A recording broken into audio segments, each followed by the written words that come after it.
Bom dia, meu nome é Rebeca e eu vou falar um pouquinho sobre a medicação mais utilizada para diabéticos tipo 2, que é a metformina. É um hipoglicemiante, a ação dela é para melhorar a ação da insulina.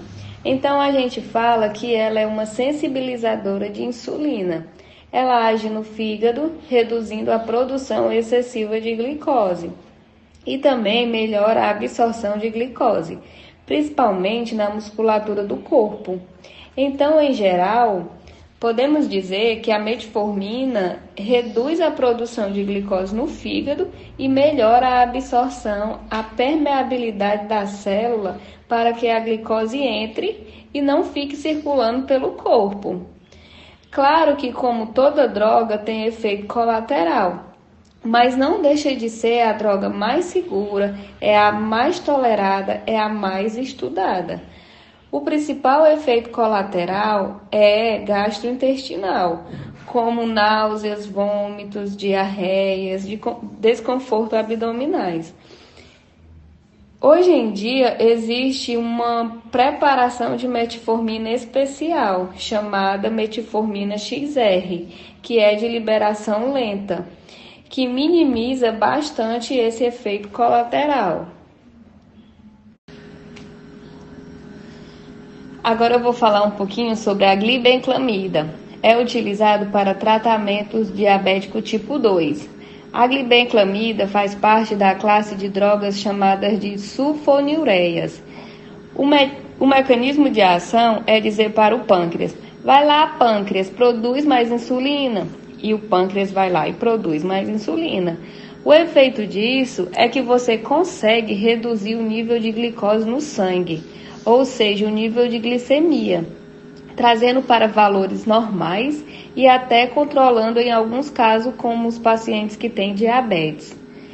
Mas ela tem um efeito colateral não muito esperado, ou alguns efeitos colaterais. E um deles é a hipoglicemia, que pode ser até hipoglicemia grave, queda de açúcar no sangue, taxa de glicemia abaixo do normal, fazendo com que alguns pacientes, como os idosos, sintam muito esse impacto desse medicamento. E um outro efeito colateral não esperado que piora a resistência à insulina é o ganho de peso. Então, eu tenho um medicamento que faz ganhar peso, que pode levar à hipoglicemia e, acima de tudo, ao longo prazo, ele pode levar uma exaustão da célula que produz insulina. Então, a gente percebe que talvez esse medicamento não seria um medicamento ideal para ser usado na atualidade. Pioglitazona é bastante eficaz para tratamento de diabetes, mas apenas para pacientes que sofrem de diabetes tipo 2, desde que seja usado em conjunto com dieta e exercício para regular os níveis de glicose do corpo. A pioglitazona pertence a uma classe de medicamentos antidiabéticos, denominado tiazolidinedionas.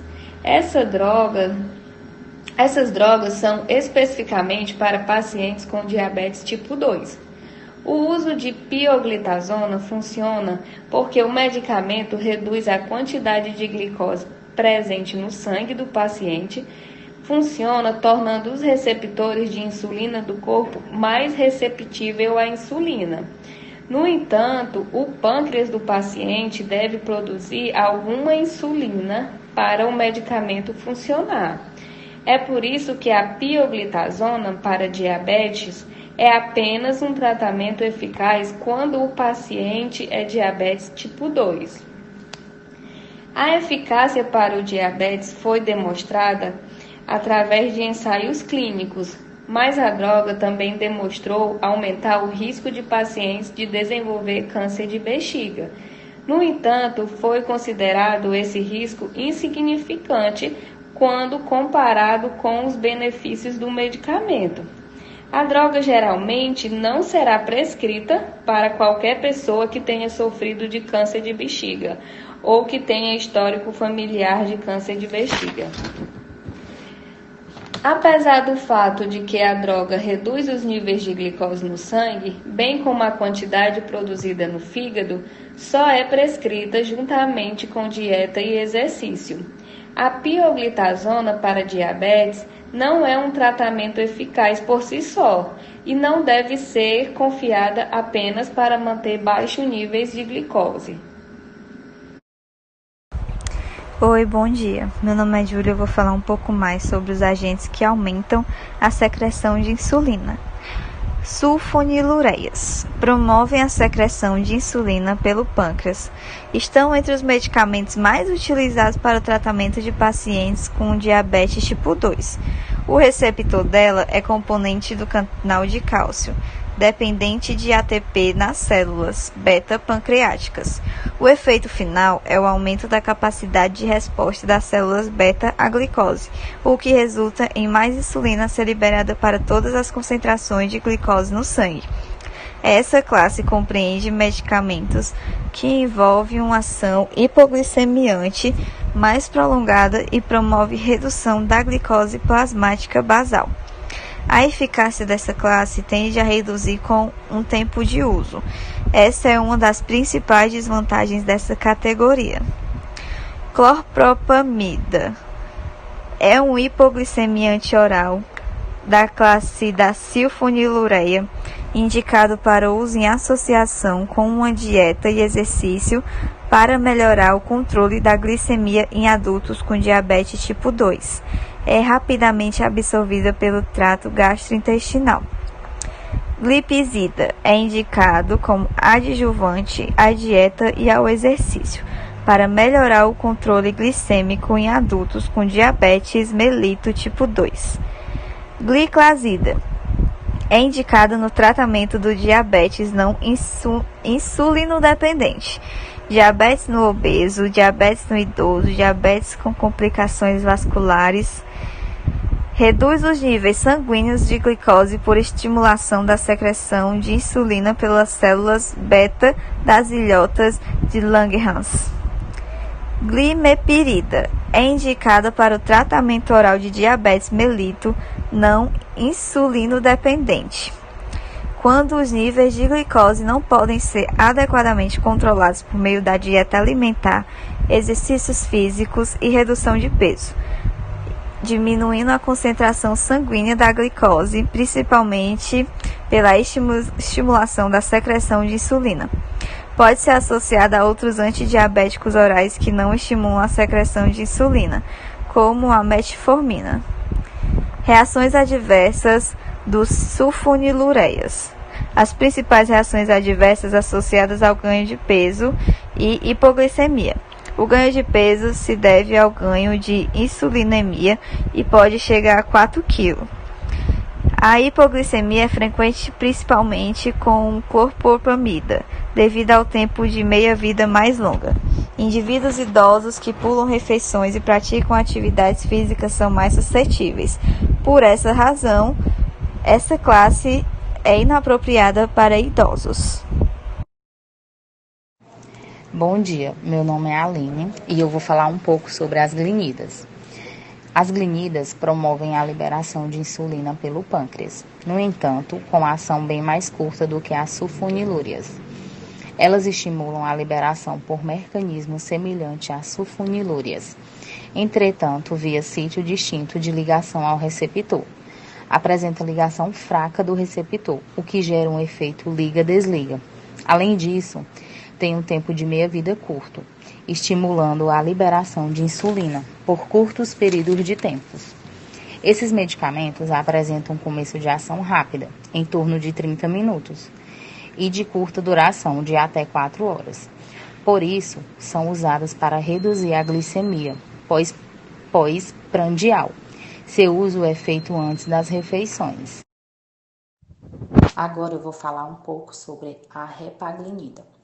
É um hipoglicemiante oral que atua na diminuição da glicemia nas refeições em pacientes com diabetes tipo 2, cuja hiperglicemia não pode ser controlada com dieta, redução de peso e exercícios físicos. A dose inicial é de 0,5 podendo ser ajustada pelo médico em até 4 mg antes das principais refeições. A dose máxima diária recomendada é de 16 mg. Agora eu vou falar um pouco sobre a nateglinidas. É utilizada para o tratamento de pacientes com diabetes tipo 2, nos casos em que a hipoglicemia não pode ser controlada por dieta e exercícios físicos. Ela pode ser utilizada em monoterapia ou em associação com outros antidiabéticos orais, com um mecanismo de ação complementar, tal como a metformina. As nateglinidas devem ser tomadas antes das refeições. Normalmente são tomadas imediatamente antes de uma refeição, mas pode ser tomada em até 30 minutos antes das refeições. Sua dose usual é de 120 a 360 mg antes das refeições. E em pacientes com doenças renais, a nateglinida deve ser utilizada com cautela, devido ao risco de acúmulos de metabolitos ativos e hipoglicemia. Bom dia, meu nome é Ruth. Eu vou falar dos agentes que não aumentam a secreção de insulina, inibidores da alfa-glicosidase. Esse fármaco retarda a absorção de carboidrato no intestino delgado, com resultado principalmente na glicemia pós-prandial. São enzimas importantes pela quebra da sacarose. Esses agentes são arcabose e miglitol. A arcabose é um fármaco utilizado como redutor da glicemia e hipoglicemiante. Ela retarda a absorção de amido e carboidrato. A dose inicial é de 25 mg de 1 a 2 vezes ao dia, junto à refeição, e é aumentada a cada 2 a 4 semanas até no máximo 100 mg 3 vezes ao dia. Já o miglitol é utilizado principalmente na diabetes tipo 2, para o maior controle glicêmico. Sua dose inicial é de 50 mg 3 vezes ao dia e pode ser aumentada até 100 mg 3 vezes ao dia, após a 4 a 12 semanas de tratamento. Olá, eu sou a Kaline Oliveira e vou falar um pouco sobre os receptores nucleares PPAR-gama. Os fármacos disponíveis desse grupo, a rosiglitazona e a pioglitazona, foram introduzidos no mercado em 99. Esses agentes se ligam ao receptor nuclear PPAR, afetando a transcrição gênica nas células-alvo. Essa alteração de função gênica nos adipócitos regula primariamente o metabolismo de ácidos graxos, reduzindo os níveis plasmáticos de 20 a 40%. Essa redução sérica de ácidos graxos livres melhora a ação da insulina nos músculos e melhora a função fisiológica das células beta pela redução da lipotoxicidade. A pioglitazona e a rosiglitazona reduzem a glicose sanguínea em pacientes com diabetes mellitus tipo 2. É indicado como monoterapia em combinação com dieta e exercícios. Indicado também para uso em combinação com metformina ou sulfonilureia, quando não houver controle glicêmico adequado com dieta e exercícios. A dose inicial é de 4 mg para pacientes que respondem de forma inadequada após 12 semanas de tratamento, conforme a avaliação na redução da glicemia de jejum. A dose pode ser aumentada para 8 mg, dose única, ou em doses divididas 2 vezes ao dia. Reações adversas dos ativadores de receptores nucleares, PPAR-gama. As principais reações adversas são edema e ganho de peso, por volta de 2 kg. Este deve ser uma redistribuição de gordura corporal, com aumento da gordura subcutânea e redução da gordura visceral, anemia, insuficiência cardíaca e fraturas. Biguanidas, metformina, incretinomiméticos e ezetimibe. É indicado como tratamento auxiliar para a melhora do controle de taxas de glicose no sangue em pacientes com diabetes tipo 2 e que estejam tomando metformina, ou uma sulfonilureia, ou uma combinação de metformina com sulfonilureia, mas que não tenham atingido um controle adequado de glicose no sangue. Ezetimibe é indicado como tratamento auxiliar para a melhora do controle da taxa de glicose no sangue. Deve ser iniciada com 5 microgramas por dose e pode ser aumentada para 10 microgramas 2 vezes ao dia, após um mês de terapia. Ela é administrada por via subcutânea 2 vezes ao dia, antes do café da manhã e antes do jantar. As reações adversas são dispepsia, doença de refluxo gastroesofágico, astenia, mais frequentemente relatado como fraqueza, nervosismo, diminuição do apetite, tontura, cefaleia e hiperidrose. Liraglutida. A liraglutida ajuda a reduzir o nível de açúcar no sangue somente quando ele estiver muito alto. Também reduz a velocidade de passagem da comida pelo estômago. A liraglutida tem duração de ação de 24 horas e melhora o controle da glicemia, reduzindo a glicemia em jejum e pós-prandial, após as refeições, de pacientes com diabetes mellitus tipo 2.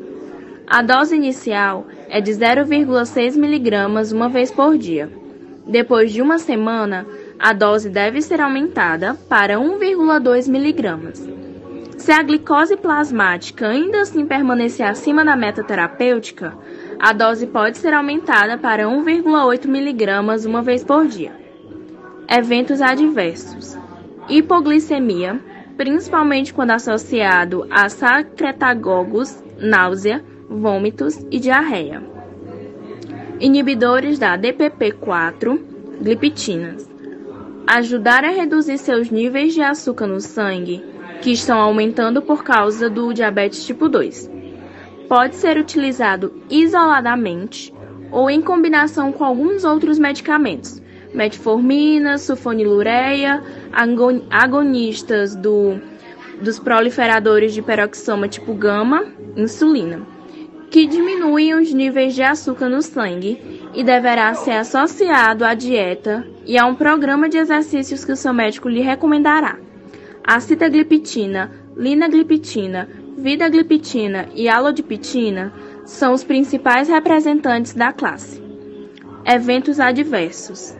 Efeitos colaterais comumente relatados incluem dor de cabeça, infecção urinária, faringites e infecção do trato respiratório superior. As insulinas humanas são obtidas hoje por biotecnologia, em que parte do gene da insulina ou de proinsulina é introduzido no genoma da bactéria, a fim de que essas produzam insulina humana em escala industrial. A insulina humana é desenvolvida em laboratório a partir da tecnologia de DNA recombinante. A insulina, chamada de regular, é idêntica à humana na sua estrutura. Já a NPH é associada a duas substâncias que promovem um efeito mais prolongado. As insulinas mais modernas, chamadas de análogas, obtidas por modificação da insulina humana em laboratório. A insulina não pode ser tomada em pílulas ou cápsulas, pois os sucos digestivos presentes no estômago interferem em sua eficácia. As insulinas podem vir em frascos e canetas. Os frascos são de 10 ml e os refis são de 3 ml, assim como podem vir em canetas de aplicação.